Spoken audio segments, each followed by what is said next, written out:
오늘 말씀을 시작하면서 잠시 여러분이 들어오시면서 받으신 생명책에 대해서 잠깐 소개해 드리도록 하겠습니다. 여러분이 받으신 이 생명책은 전에 우리 간증집회 때 오신 우리 조혜련 집사님께서 이성미 집사님과 함께 본인들이 연예인을 전도하기 위해서 늘 사용하고 있는 그러한 전도의 비밀병기다라고 하면서 이제 우리에게 소개하신 그분들의 전도 비법이었는데요. 이 생명책은 여러분이 펴보시면은 1번부터 이제 90번까지 여러분이 한 90명을 여기다 적으시면서 여러분이 기도하시다 생각나는 사람 이름 적고 또 여러분이 내년 2020년을 살아가면서 만나는 영혼들 그분들의 이름을 적으면서 아침마다 여러분이 일어나서 그분들의 이름을 불러가면서 기도하는 전도운동입니다. 여러분의 가족 가운데 믿지 않는 가족, 또 여러분의 친구 가운데 믿지 않는 친구, 또 여러분의 직장 동료 가운데 예수님을 알지 못하는 분들의 이름을 적어가면서 기도하시고 또 기도하시다가 생각나는 게 있으면 그 이름 옆에다가 하나님 주신 지혜를 메모해 가면서 여러분이 2022년 이 생명책 전도에 함께 힘쓰면서 나갈 때 여러분의 그 관계 전도를 통해서 하나님께서는 천국을 가득 차고 또 지옥은 텅텅 비게 하시는 은혜를 주실 줄로 믿습니다. 한번 여러분이 내년 2022년 여러분 주변에 예수님 모르는 분들을 생각해 보면서 하나님, 예수님 모르는 우리 가족이 또 내 친구가 또 내 직장 동료가 꼭 예수님을 알게 해달라고 여러분이 기도하실 때 절대 구원받지 못할 것 같았던 그분들이 예수님을 알고 구원받고 또 하나님의 자녀가 되고 신실한 복음의 도구로 쓰임받는 은혜가 있게 될 줄로 믿습니다. 함께 기도하면서 여러분이 성경책에 넣으셔도 되고 아니면 여러분의 주머니에 넣고 다니셔도 되고 아니면 여러분의 다이어리나 지갑에 넣고 다니시면서 늘 2022년 여러분을 만나는 영혼들이 예수님 앞에 돌아오는 은혜가 있도록 함께 2022년 생명책 전도운동에 함께 힘써주시는 우리 일신교회 성도님들 되시길 주님의 이름으로 축복합니다. 또한 여러분이 조금 페이지를 넘겨보시면은 이 안에 다시 도전하는 바이블 하이킹 성경 통독 순서 표가 있습니다. 우리가 올해는 바이블 하이킹을 처음에 이제 강의를 시작하면서 한 1월, 2월은 우리가 같이 말씀을 읽는 것을 시작하진 않았어요. 그러다가 한 3월쯤에서 시작했기 때문에 이게 말씀을 읽다 보니까 어떤 때는 성경을 읽고 나중에 얼마나 읽었나 보니까 한 50분, 55분, 1시간도 읽었더라고요.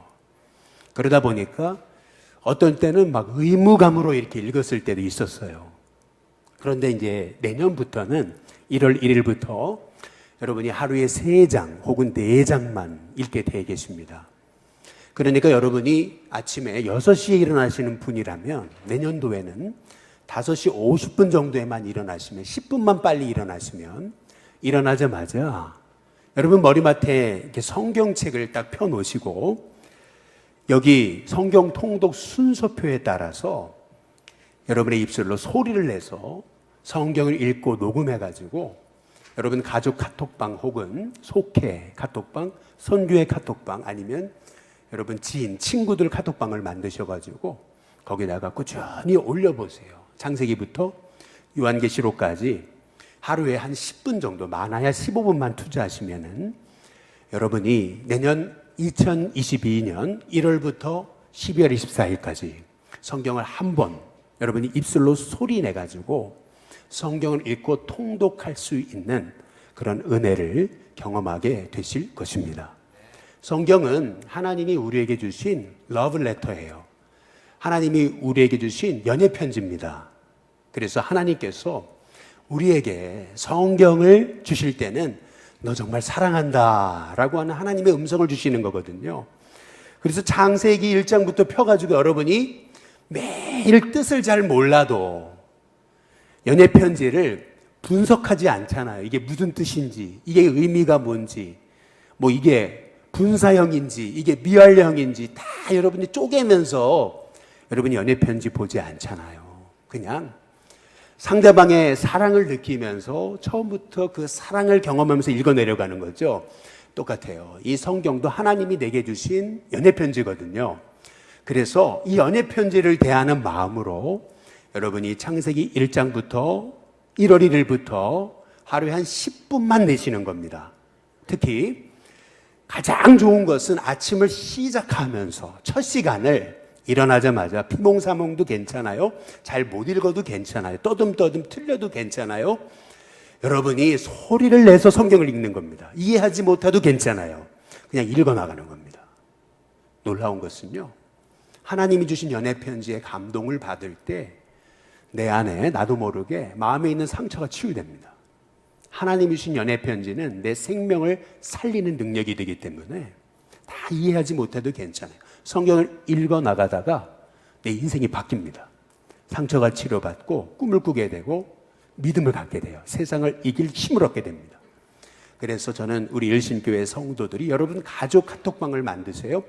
그리고 속회 카톡방을 만드세요. 선교회, 또 여러분이 뭐 찬양되면 찬양대, 교회학교면 교회학교, 또 직장에서 직장 동료들 뜻맞는 분들 한 두세 명만 같이 이렇게 카톡방을 만드셔가지고 같이 한번 해보자 해가지고 독려해서 잘 못 따라와도 못 따라온다고 책망하지 마시고 여러분 혼자만이라도 잘하시면 여러분이 12월 24일 이제 내년 2022년 연말이 됐을 때 하나님은 내 삶에 기적을 행하셨구나 라고 하는 은혜를 고백하는 역사가 있게 될 줄로 믿습니다. 한번 생명책 전도 그리고 다시 도전하는 바이블 하이킹 성경 소리내서 읽기 이 운동에 우리 어른뿐만 아니라 우리 젊은이들뿐만 아니라 우리 어린 아이들까지 함께 동참할 때에 여러분의 인생이 말씀을 통해서 우둔한 자가 지혜롭게 되고 마음이 하나님의 말씀의 역사로 다시 살아나는 그런 은혜가 있게 될 줄로 믿습니다.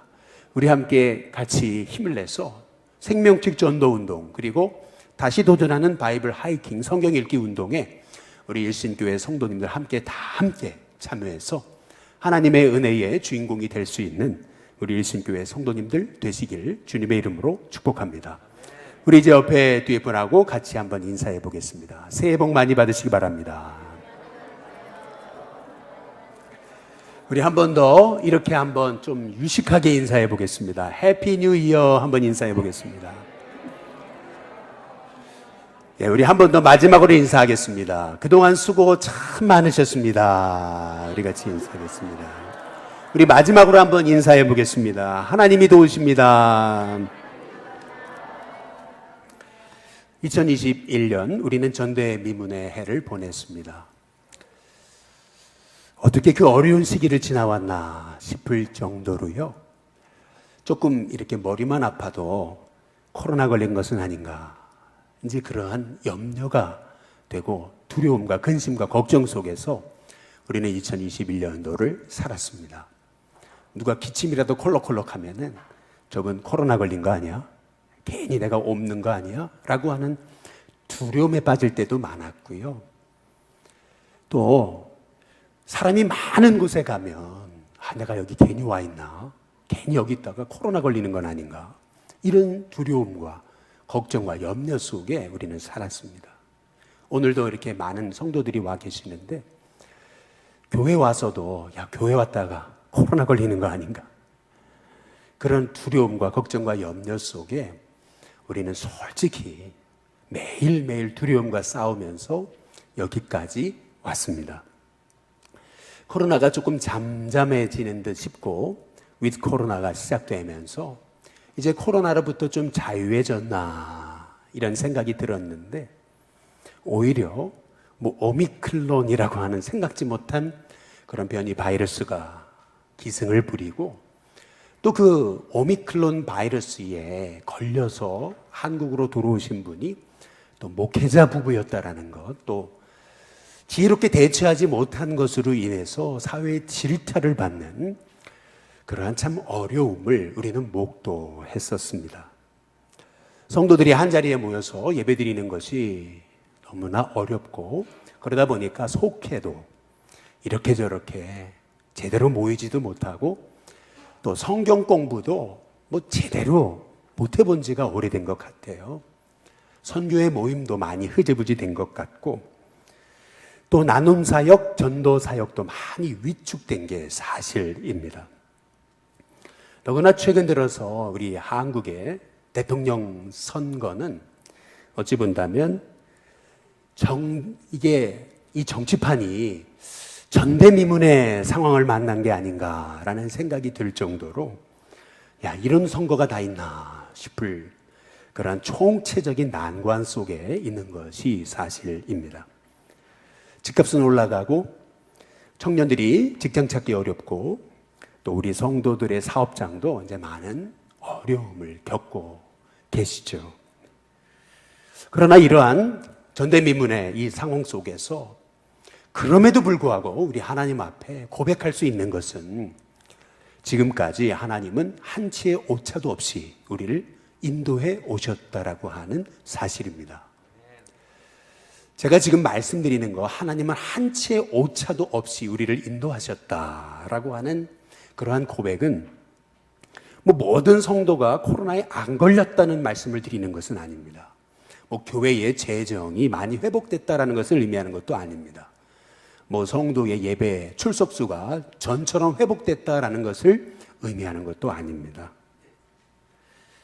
그럼에도 불구하고 제가 아주 자신 있게 여러분께 말씀드릴 수 있는 것은, 하나님은 지난 2021년 우리를 한순간도 쉬지 않고 불꽃과 같은 눈동자로 졸지도 아니하시고 주무시지도 아니하시면서 우리를 기이한 도우심으로 인도하셨음을 확신을 가지고 고백할 수 있는 것입니다.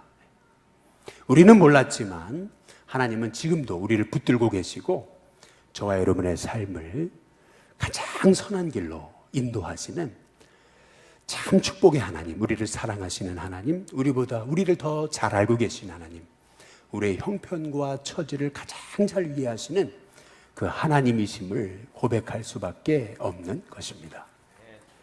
참 생각해 보면은 코로나 때문에 한 주도 예배를 쉬거나, 전도 사역을 못하거나, 나눔 사역을 중단하거나, 속회를 못하게 되거나, 우리가 어떤 발표회를 하지 못하거나 한 적이 한 번도 없었어요. 생각해 보면은요, 우리가 한 것이 아니고 하나님은 우리가 알지 못하는 방법으로 가장 완벽하게 우리를 인도해 오셨습니다.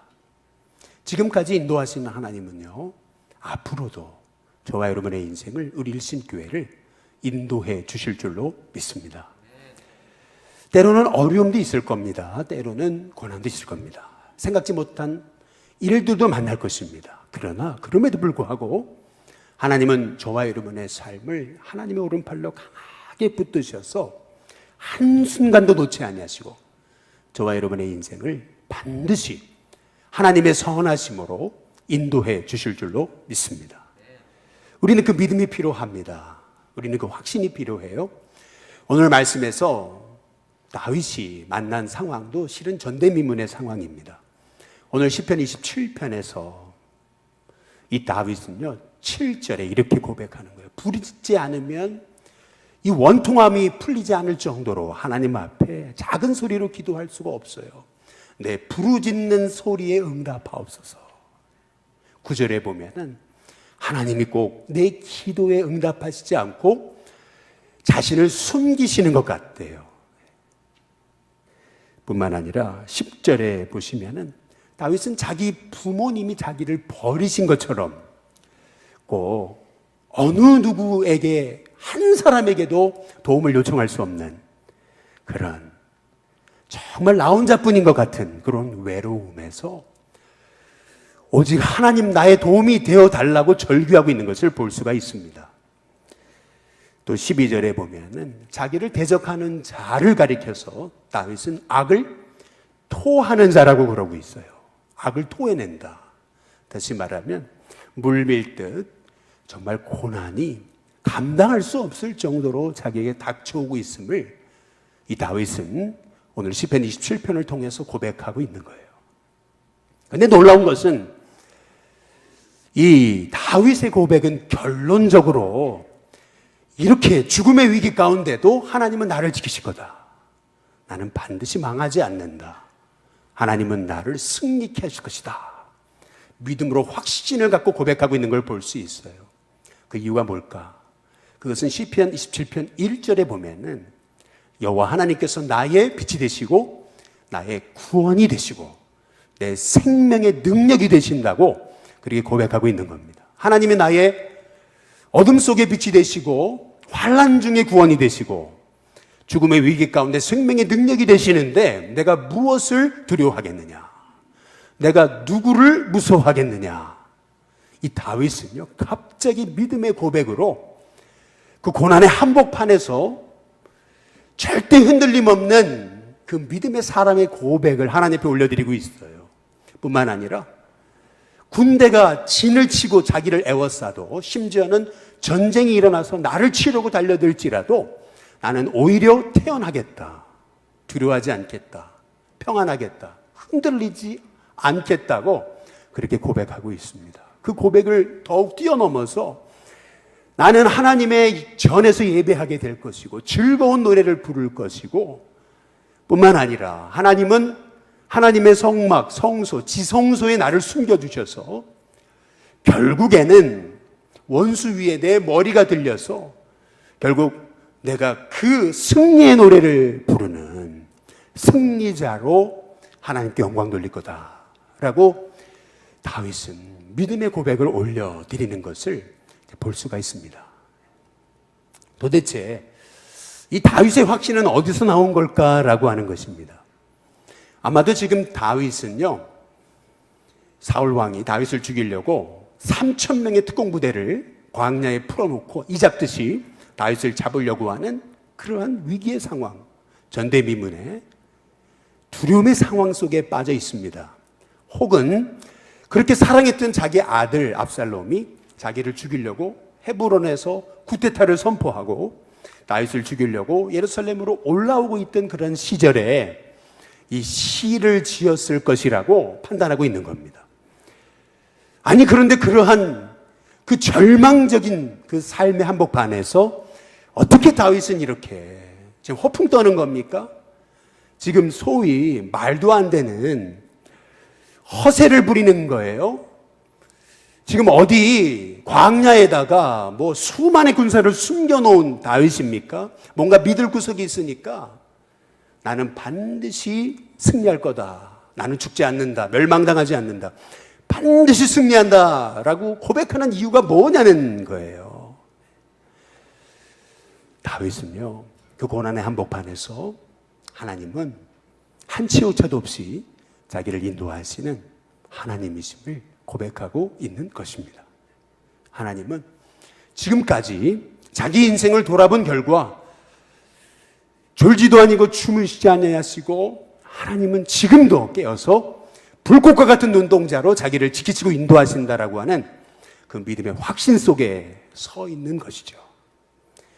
저는 바라기는 우리 일신교회 성도들이 이 믿음 안에 서서 다윗처럼 아무리 우리의 삶에 고난이 닥쳐오고 어려움이 닥쳐와도 우리는 반드시 하나님은 나를 지키신다라고 하는 이 확신과 믿음 속에서 승리하는 우리 일신교회 성도님들 다 되시기를 주님의 이름으로 축복합니다. 혹시 스톡데일 패러독스라고 하는 그러한 말을 들어보셨습니까? 이 스톡데일이라고 하는 말은 제임스 본드 스톡데일 장군의 이름을 따서 스톡데일 패러독스, 역설이라고 하는 말에 미국인들이 고난을 이겨내는 그러한 지혜를 말할 때, 우리식으로 말하면 뭐 사자성어 같은 그러한 것을 얘기할 때 스톡데일 패러독스라고 하는 말을 씁니다. 이 스톡데일 장군은 과거 베트남 전쟁 당시에 이 베트남군에게 붙잡혀가지고 무려 약 8년에 걸쳐서 포로 수용소에서 갖은 고문과 학대와 고난을 당하게 됐습니다. 한쪽 팔과 다리의 뼈는 다 으스러지고 한쪽 팔과 다리는 마비가 왔습니다.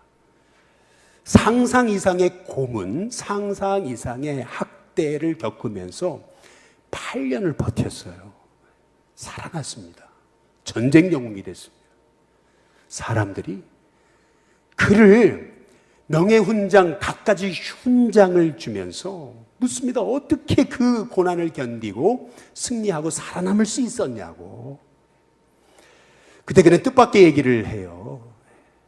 그 포로 수용소 안에서 그냥 막연한 기대, 막연한 낙관론, 막연한 긍정론에 있었던 사람들은 다 죽었다는 거예요.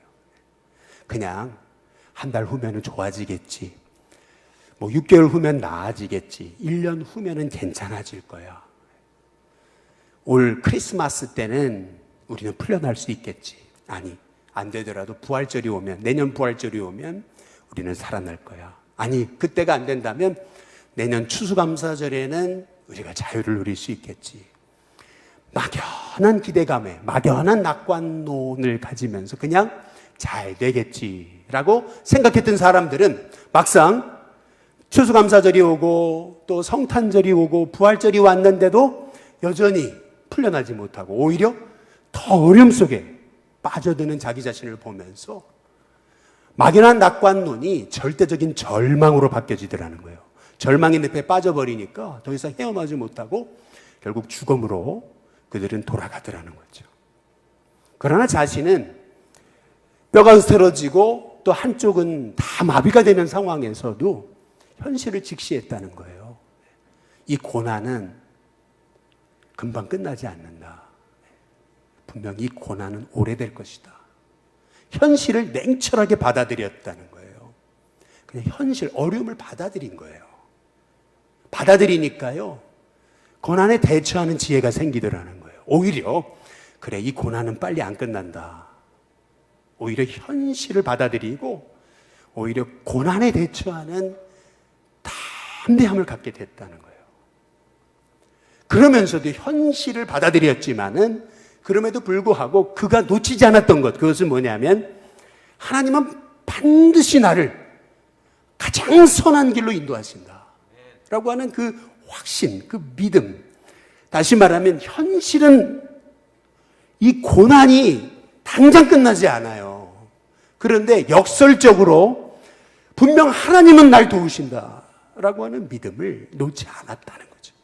그래서 스톡데일 패러독스, 스톡데일 역설이라고 하는 말을 이 미국인들은 하게 되는 것이라는 거죠. 우리도 마찬가지입니다. 이 코로나가 내년이면 좀 좋아지겠지. 그래, 내년 연말이면 좋아질 거야. 막연한 기대를 가지고 막연한 낙관론.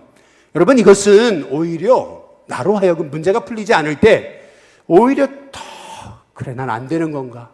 끝이 없는 건가? 절망 속에 빠져들면서 우리가 낙담하기 쉽다라는 거예요. 오히려 현실은 받아들이는 거예요. 그리고 대비하고 준비하는 겁니다. 그러나 그럼에도 불구하고 하나님은 반드시 우리를 승리케 하실 거다.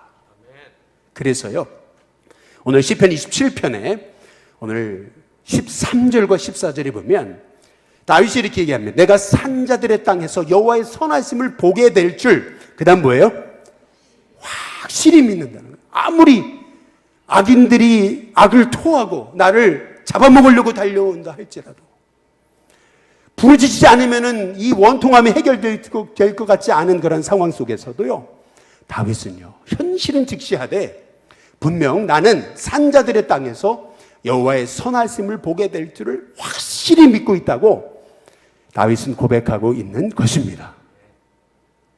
뿐만 아니라 14절에 보니까 너는 그랬어요. 다윗 스스로에게 얘기하는 겁니다. 너는 여호와를 기다려라. 강하고 담대하며 여호와를 기다려라. 스스로에게. 하나님이 분명히 고난 중에도 나와 함께 하실 거니까 너는 강하고 담대하여 하나님을 기다려라. 스스로에게 고난의 한복판에서 기다릴 수 있는 믿음을 가지라고 스스로에게 명령하고 있는 것을 볼 수가 있습니다. 저는 바라기는 우리 일심교회 성도님들이 분명 우리의 인생 가운데 고난이 끝이 없는 것처럼 보여도 우리가 그 현실은 받아들일 뿐만 아니라 그럼에도 불구하고 하나님은 나를 한치의 오차도 없이 나를 인도하신다. 가장 선하심으로 나를 인도하실 거다. 불꽃과 같은 눈동자로 나를 지키실 거다. 기이한 도우심으로 반드시 선하심으로 나를 인도하실 것이다. 여러분, 그 믿음 안에서 승리하는 우리 일심교회 성도님들 다 되시기를 주님의 이름으로 축복합니다. 근데 오늘 말씀에서 실은요, 정말 우리가 붙들어야 될 게 있어요. 그것은 뭐냐면요, 우리 시편 27편 우리 13절 14절을 다시 한번 잘 한번 읽어보시면요, 우리 다 함께 같이 한번 읽어보겠습니다. 같이 읽습니다. 시작. 내가 산자들의 땅에서 여호와의 선하심을 보게 될 줄을 확실히 믿었도다. 너는 여호와를 기다릴지어다. 강하고 담대하며 여호와를 기다릴지어다. 여기 보면은요, 다윗은요, 분명 자기를 이 죽음의 이 구렁텅이에 자기는 빠져들게 하지 않을 것이라고 확신하고 있어요. 산자들의 땅에서 여호와의 선하심을 보게 될 줄을 확실히 믿고 있습니다. 그런데 갑자기 다윗은 자신에게 선포합니다. 기다려야 된다. 여호와를 기다려야 된다. 강하고 담대하며 여호와를 기다려라 라고 자신에게 명령하고 있어요. 우리가 여기서 알 수 있는 것은, 저는 우리 일신교회 성도님들이 2022년 절대 하나님의 뜻보다 앞서지 않는 하나님의 종들이 되시기를 주님의 이름으로 축복합니다. 하나님이 나와 함께 하심을 믿는다면요, 당장 뜻대로 되지 않는다고 조급해하지 말고요. 우리의 문제는 뭐냐면 내 열심이 앞서고요, 내 계획이 앞서고 내 재주가 앞서고 내 노력이 앞서가지고요, 하나님의 뜻보다 앞선다는 거예요. 하나님의 계획보다 앞서요. 너무 앞서가니까 하나님이 안 오시는 것 같잖아요. 하나님한테 책망해요. 빨리 좀 오시라고. 왜 이렇게 안 오시냐고. 무슨 말이냐면요, 우리가 정말 하나님의 선하심을 믿는다면요, 여러분의 인생이 하나님의 뜻보다 앞서지 않는, 조급해하지 않는 하나님의 종들이 다 될 수 있기를 주님의 이름으로 축복합니다. 제가 이 말씀을 묵상하면서 좀 회개를 많이 했어요. 잘해보고 싶었거든요. 잘하려고 그랬거든요. 잘해야 된다고 생각했거든요. 그러다 보니까 잘 못하는 우리 사역자들, 그런 모습이 보이면은 막 다그쳤어요. 이게 지금 쓰레기가 뭐고, 지금 이게 뭐냐고 맨날 다그치고, 또 우리 성도들 가운데도 이렇게 잘 따라오지 못하는 성도들 속으로 정죄하고 미워하고 서운해하고. 근데 가만히 생각해 보니까 너무 잘하려고 하는 것도 하나님 뜻보다 앞서가는 것임을 깨달았어요. 깨달은 건 이거예요. 그래, 좀 못해도 하나님의 뜻을 앞세우자. 하나님의 뜻을 따라가자. 차라리 못하는 게 낫다. 그러한 마음의 감동을 주세요. 이스라엘 백성을 보게 되면은요, 구름 기둥이 떠오르고 불기둥이 떠오를 때 그들은 움직였습니다. 구름 기둥이 떠오르지 않으면은요, 한 달이든지 1년이든지 거기 있었어요. 절대 구름 기둥이 떠오르지 않으면은 이스라엘 백성은 광야에서 움직이지 않았습니다. 이것이 의미하는 바는 하나님이 인도하셔야, 하나님이 인도하시는 대로, 하나님이 인도하실 때 따라갔다는 거죠. 문제는 우리가 하나님의 뜻을 행한다 그러면서도 하나님보다 앞서가는 거예요. 하나님보다 앞서가려고 하다 보니까 자꾸 문제가 생기는 거예요. 좀 늦춰져도 괜찮습니다. 남보다 늦어도 괜찮아요. 하나님의 인도 받으시면요, 늦는 게 아닙니다. 늦게 가는 거, 남보다 뒤처지는 거, 그것이 하나님의 인도하심을 받는 거라면은요, 절대 늦춰지는 게 아닙니다. 하나님의 인도하심을 받으면은 오히려 늦게 가는 게 빨리 가는 것입니다. 제가 이번에 요한복음을 묵상하면서 받은 은혜가 있어요. 그게 뭐냐면은 요한복음 4장에 보니까 예수님이 수가성, 사마리아에 있는 수가성에 가셔서 사마리아 여인을 만나시거든요. 근데 가만히 묵상하면서 보니까 예수님은 수가성에 가셔서 오로지 수가성의 사마리아 여인 한 사람만 전도하셨더라고요. 또 요한복음 5장에 보니까 베데스다 연못에 가셨는데 거기 얼마나 병든 자, 환자들이 많았습니까? 그런데 예수님은 오로지 38년 된 병자 한 사람만 고쳐주셨어요. 예수님은 절대 서두르지 않으셨어요. 조급해하지 않으셨어요. 사마리아 수가성에 가셔도 오로지 한 사람, 그리고 베데스다 연못에 가셔서도 38년 된 병자 한 사람 고쳐주셨을 뿐이셨어요. 절대 하나님보다 앞서가지 않으셨습니다. 조급해하지 않으셨어요. 안 된다고 안달해하지 않으셨어요. 오히려 그 한 사람 구원했더니 그 한 사람이 나가가지고 정신없이 복음을 전하니까 그 한 사람 때문에 수가성 전체가 구원을 받고 베데스다 연못에서 병이 치료받은 38년 된 그 병자 한 사람으로 인해서 그곳이 복음의 땅으로 바뀌어졌던 것을 볼 수가 있었습니다. 깨닫게 되는 것은 그렇구나. 자꾸 하나님의 뜻보다 앞서가려고 했구나. 하나님보다 너무 앞서가려고 했던 것이 그것이 오히려 하나님의 뜻과 어긋나는 것이었구나 라고 하는 것을 깨달으면서요.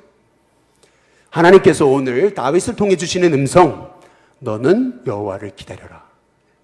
강하고 담대하며 여호와를 기다려라. 여러분 2022년 하나님을 기다리십시오. 하나님보다 앞서가지 마세요. 조급해하지 마세요. 안 된다고 안달하지 마세요. 남보다 뒤처졌다고 낭망하지 마세요. 하나님의 인도하심을 받는 거라면 늦는 게 아닙니다. 빨리 가는 게 절대 복이 아닙니다. 오히려 천천히 가도 하나님의 인도하심이라면 여러분의 걸음걸음마다 하나님의 복이 임하는 은혜와 역사가 있게 될 줄로 믿습니다. 바라기는 저와 여러분의 인생에 나는 반드시 산자들의 땅에서 여호와의 선하심을 보게 될 줄 확실히 믿지만, 그러나 조급해하지 않고 철저히 하나님의 때를 기다리면서 강하고 담대하게 하나님을 기다리면서 하나님의 뜻보다 앞서지 않고 오히려 하나님의 인도하심 가운데 여러분을 맡기면서 조급해하지 않고 승리하는 우리 일신교회 성도님들 다 되시기를 주님의 이름으로 축복합니다. 우리 함께 기도하겠습니다.